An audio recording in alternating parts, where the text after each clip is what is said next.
Jeder, mengerikan sumpah Ahok, karma Israel. Terbukti satu persatu dipermalukan. Verdi Sambo ketiban karma Ahok, Wan Abut tinggal nunggu giliran. Ditulis oleh tim redaksi jurnal, dikutip dari berbagai sumber. Saya sudah titip juga ke Kapolri, Kapolda yang tidak bisa menjaga sama.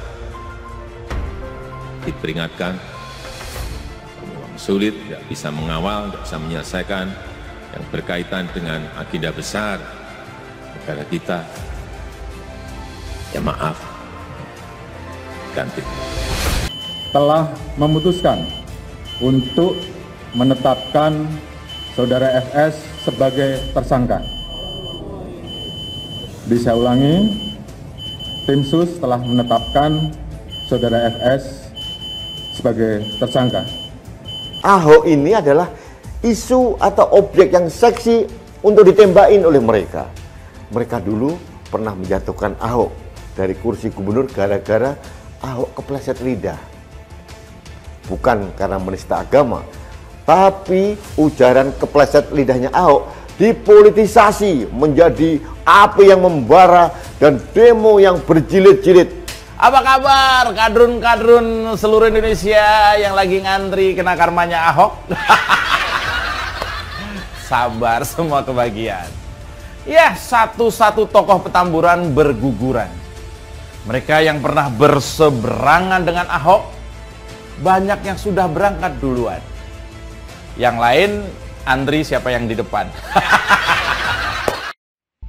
Nasib yang menimpa Jenderal Bintang 2 Irjen Verdi Sambo kini dinilai buah dari karma menzolimi Ahok atau Basuki Cahayapurnama. Ada yang meyakini demikian? Salah satunya diungkapkan oleh akun Instagram influencer yaitu @zanzabella. Dia mengatakan karma Israel, dikutip dari homes.id pada Sabtu 20 Agustus 2022. Keyakinan tersebut tumbuh saat dulu Ahok tersangkut kasus dugaan penistaan dan penodaan agama. Verdi Sambo yang salah satu penyidik dan yang menangani kasus Ahok. Dari sini ada yang meyakini karma Ahok makin terbukti. Saat ini memang FS tengah jadi perbincangan hangat di tengah masyarakat, apalagi dianggap sebagai musuh bersama bagi masyarakat karena kasus menghabisi ajudannya. Kemudian kasus tersebut disangkut pautkan dengan karma menzolimi Ahok. Diketahui bahwa sebelumnya Verdi Sambo dulu turut menangani kasus dugaan penistaan agama BTP dan berujung penggiringannya masuk rutan 2 tahun oleh putusan pengadilan. Pada penghujung tahun 2016, Verdi Sambo terjejak ikut menangani kasus Ahok dalam surat panggilan tertanggal 30 November 2016 yang ditandatangani Direktur Tindak Pidana Umum Bareskrim Polri, Brigjen Agus Andrianto. Ahok diminta menghadap Kombes Verdi Sambo pada Kamis 1 Desember 2016 di kantor Propam Mabes Polri. Kala itu, keperluan penyidik memanggil Ahok adalah untuk menghadap Jaksa Penuntut Umum Kejagung dalam pemeriksaan tahap 2 dalam kasus dugaan penistaan dan penodaan agama. Nah, nama Sambo yang kini terancam hukuman pidana berlapis karena menghabisi Brigadir J dianggap kena karmanya Ahok.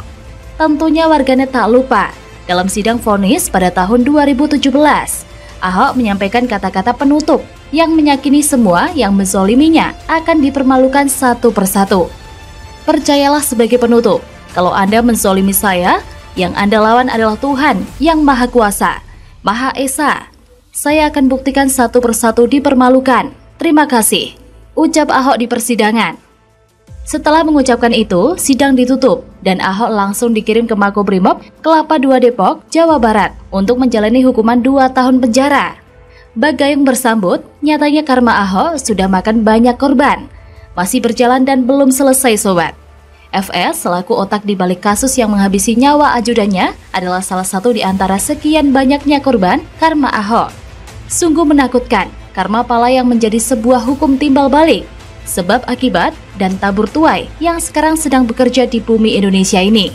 Indonesia benar-benar sedang diperlihatkan bahwa menzolimi orang baik akan mendapatkan karma yang lebih kejam, sadis. Satu persatu orang yang menzolimi orang baik dipermalukan dengan cara-cara yang ajaib. Mereka dipermalukan dengan telak, mutlak, tidak ada ampun. Benar-benar tidak diberikan ruang sedikit pun untuk membela diri. Mereka terkena langsung karmanya, yang kita sebut celaka, azab atau apapun itu. Doa orang tertindas biasanya langsung didengar, mendapatkan prioritas, priority seat, enjoy the show. Begitu juga dengan orang-orang yang pernah menzolimi Ahok di masa silam, mulai dari Habib Rizik dan Munarboy yang mendekam di penjara, hingga Ormas FPI yang dinyatakan bubar dan jadi ormas terlarang. Ada pula nama Habib Bahar bin Smith yang juga baru keluar dari Hotel Prodeo. Kemudian almarhum Ustadz Tengku Zulkarnain, almarhum Ustadz Maher At-Tuwailibi, dan almarhum Ustadz Arifin Ilham yang wafat dalam waktu berdekatan. Bahkan Buniani yang pertama kali memviralkan potongan video Ahok menyusul masuk penjara selama 1,5 tahun. Terbaru ada nama almarhum Haji Lulung yang meninggal akibat serangan jantung. Mereka adalah golongan orang-orang yang getol menyuarakan Ahok masuk bui dan menghancurkan karir kepemimpinannya selama 3 tahun karena isu sara rasis yang digaungkan oleh Rizik dan pendukung Anies. Apalagi melihat rapor merah Anies Baswedan jelang akhir masa jabatannya semakin menarik simpul-simpul karma Ahok yang naik ke permukaan. Bukannya jelang lengser, fokus ke penuntasan program-program prioritas. Parahnya bobrok-bobrok Anies malah muncul satu persatu dipermalukan. Bagaimana menurut Anda?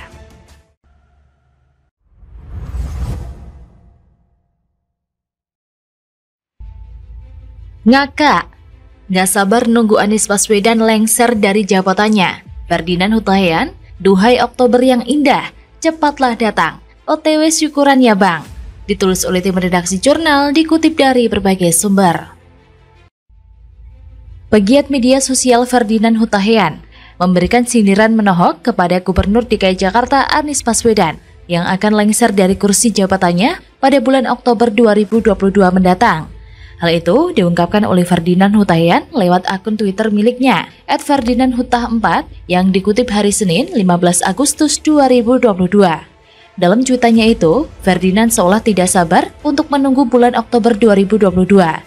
Karena seperti diketahui, masa jabatan Anies Baswedan sebagai orang nomor 1 di ibu kota akan berakhir.